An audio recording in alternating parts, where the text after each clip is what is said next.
Welcome back to express cooking. இன்றைக்கி நம்ம பார்க்க போகிற ஒரு ரெசிபி ரொம்பவே ஒரு ஸ்பெஷலான ரெசிபி, தந்தூரி மட்டன்.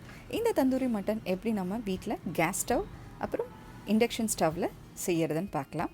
இதுக்கு 1/2 கிலோ மட்டன் எடுத்திருக்கேன். இந்த மட்டனில் வந்துட்டு ஒரு 1/2 டேபிள் ஸ்பூனுக்கும் கம்மியாக உப்பு சேர்க்கிறேன். அதுக்கப்புறம் மிதமான புளி உள்ள ஒரு 3 டேபிள் ஸ்பூன் தயிரையும் சேர்க்கிறேன்.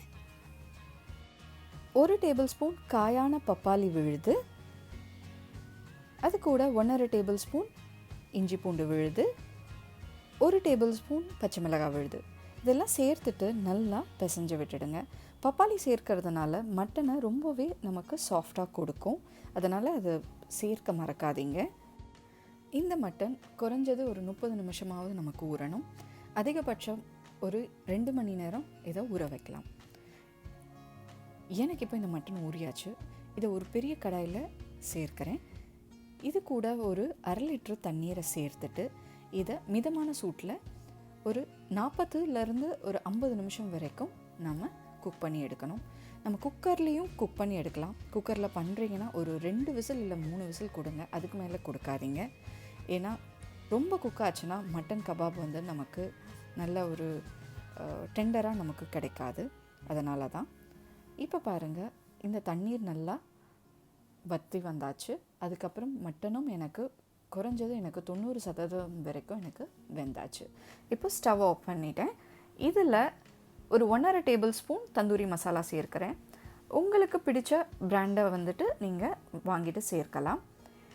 இது கூட ஒரு 1/2 டீஸ்பூன் சீரகத்தூள், 1/2 டீஸ்பூன் சிகப்பு மிளகாத்தூள், தனியாத்தூள் ஒரு 1/2 டீஸ்பூன், கரம் மசாலா ஒரு 1/2 டீஸ்பூன், மஞ்சள் தூள் ஒரு 1/4 டீஸ்பூன், ஜாதிக்காய் தூள் ஒரு 1/4 டீஸ்பூன், மல்லியில் 2 டேபிள் ஸ்பூன் பொடியாக நறுக்கியது. இது கூட ஒரு பெரிய லெமன்லேருந்து ஒரு 1/2 லெமனை எடுத்து இதில் புழியணும்.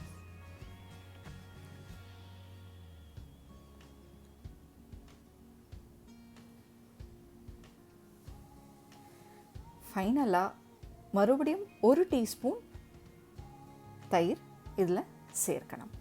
சேர்த்துட்டு இதை நல்லா கலந்து விடுங்க. அட்லீஸ்ட் நீங்கள் ஒரு 3லேருந்து 4 நிமிஷம் நீங்கள் இதை கலக்கணும். ஏன்னா வந்துட்டு நம்ம மசாலா கலந்துட்டு நம்ம இதில் அப்ளை பண்ணல, எல்லாம் போட்டு நம்ம செய்கிறதுனால எல்லா மசாலாவும் எல்லா மட்டன்லேயும் பிடிக்கணும் இதில். அதனால தான் இப்படி நல்லா கலந்து விட்டுட்டு இது ஒரு 10 நிமிஷம் ஊற வைங்க. போதும். 10 நிமிஷம் ஊறின பிறகு இதை ஒரு 2 டேபிள் ஸ்பூன் எண்ணெய் ஒரு கடாயில் சேருங்க. சேர்த்துட்டு இந்த மட்டனை அதில் வச்சு லோ ஃப்ளேம்லேயே வச்சு குக் பண்ணுங்கள். லோ ஃப்ளேமில் ஒரு 5 நிமிஷம் குக் பண்ணுங்கள், எல்லா சைடும் ப்ரௌன் ஆகிற வரைக்கும்.